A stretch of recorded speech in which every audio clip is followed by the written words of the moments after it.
A pergunta que eu gostaria de fazer, porque ficou muito esclarecido nas suas colocações, eu acho que a sua defesa em cima do código e da pena que fosse aplicada ao Curitiba, que queria que fosse aplicada ao Curitiba, foi em função de muita documentação que não estava embasada dentro dos critérios, pela presença dos políticos lá, de pessoas que não deveriam estar lá, por isso o seu excesso nessa defesa, e queria você que fosse os 30 jogos? Não, eu nunca quis que fosse 30 jogos. Como eu disse, não há na Procuradoria essa tendência de quantificar a pena.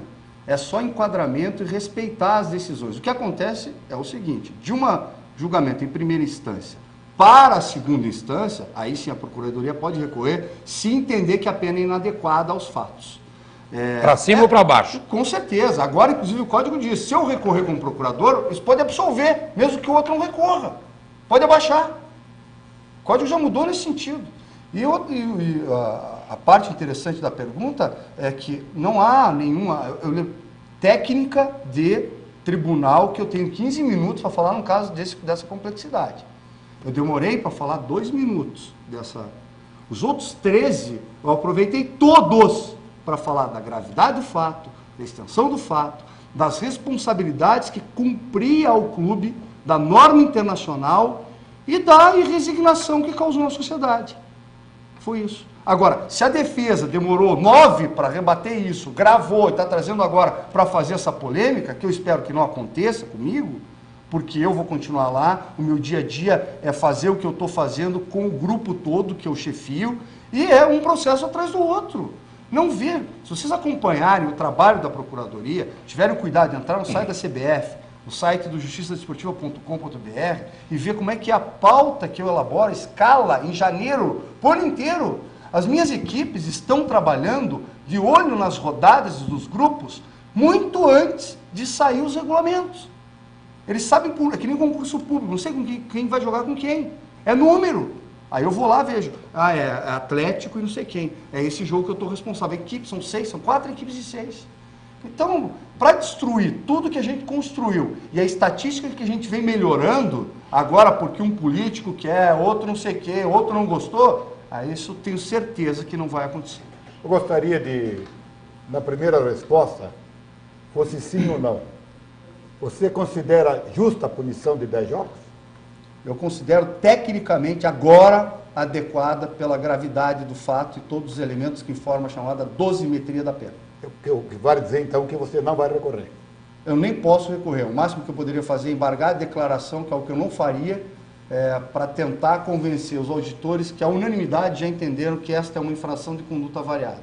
Não vou perder o tempo, nem do Curitiba, muito menos da Procuradoria nesse sentido. E o recurso do Curitiba pode mudar essa decisão? Se o recurso do Curitiba for pautado, que é os chamados embargos de declaração, que eu estou ouvindo falar, ainda não sei, porque eu não tomei conhecimento, não foi encaminhado nada para aparecer. Sobre a não aplicação da multa, por exemplo, eu estou de acordo com o Curitiba, porque eu já disse isso da tribuna. Eu entendo que a multa é inaplicável. Eu já acho que perda de mando já tem um impacto econômico suficiente para se aplicar ainda multa nesses casos. Ótimo.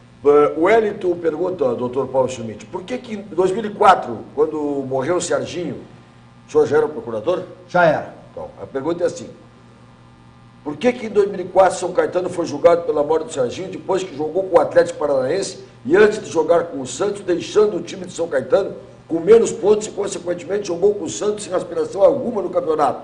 O que favoreceu o time santista ganhar a taça de 2004? Por que houve este benefício de julgar o São Caetano na semana antes da partida decisiva com o Santos? Você lembra disso? Lembro. Não há nenhuma cronologia que o torcedor está colocando, que o espectador está colocando, que nos traga no tribunal que não seja a ordem cronológica dos processos. A morte do Serginho foi uma coisa emblemática no futebol brasileiro, no futebol mundial. A punição dada pelo STJD da denúncia que nós fizemos e a repercussão mudou o cenário internacional de preocupação com a saúde do atleta. O São Caetano perdeu 24 pontos, o presidente do clube foi punido a 2 anos e o médico punido a 4 anos de suspensão. Se era o Santos, com quem ia jogar, com quem não ia jogar, ninguém estava preocupado com isso. Era o caso específico. O Santos, benefício ao Santos. Santos conseguiu ser campeão, se não me engano foi com o Vanderlei Luxemburgo, perdendo mais de 10 mandos no ano. A Vila Belmiro era erivezeira de ter arremesso de objetos. Eu tenho vídeos que o sujeito monta uma sapataria, com quantidade de tênis e objetos lançados.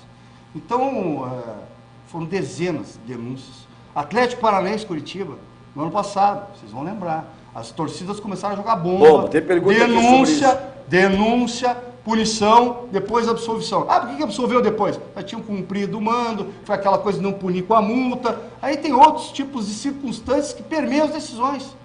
Do fato, às vezes, por que às vezes o sujeito é absolvido? Às vezes porque já cumpriu a pena. Agora o código corrige com os efeitos suspensivos, tem outras nuances, mas havia defeitos até na codificação. Doutor Paulo, tem uma pergunta aqui, que diz assim, Curitiba foi julgado 6 dias depois do episódio que aconteceu em dezembro no Couto Pereira. E o recurso demorou tanto para ser julgado. Por que tanta velocidade no primeiro julgamento e tanta demora no segundo? A velocidade do primeiro julgamento também depende da Procuradoria. Isso aconteceu com o Náutico, aconteceu com a Portuguesa, foi interditado no... Enfim, o sujeito entrou com a arma lá no vestiário, segunda-feira estava interditado. A Náutico também, e por aí vai. A velocidade ali da Procuradoria, eu tenho prazos, a gente procura cumprir os prazos. Para um primeiro julgamento, tem lá a citação, prazo, vai julgamento. É a média realmente da denúncia até julgamento 1 semana. Agora, recurso tem ordem cronológica e não vamos esquecer aqui. Campeonato findo. Campeonato findo. Recesso do tribunal. Mais de um mês de recesso do tribunal. Outros processos na pauta, necessários por campeonatos em andamento estaduais acontecendo. Então o tribunal, o presidente, não é problema, eu não deveria responder essa pergunta porque é um problema de pauta, não é problema meu, é um problema do presidente do tribunal. Mas eu digo que eu vejo lá, ordem cronológica, importância, por que demorou tanto? O sujeito às vezes atravessa uma petição, tem que vir à procuradoria para manifestar. Aí volta. E tudo isso atrapalha. Aí tem o período de recesso do tribunal. Bom, com relação à síndrome de vira-lata, eu queria repetir o que eu disse já ao doutor Paulo Schmidt. Eu não tenho essa síndrome, o Chico Pires que também não tem, né?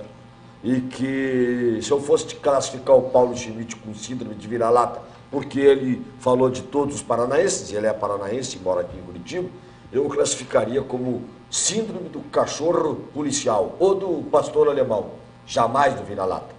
Doutor Paulo Schmidt, o que tem a acrescentar aqui para encerrar a sua participação na mesa redonda?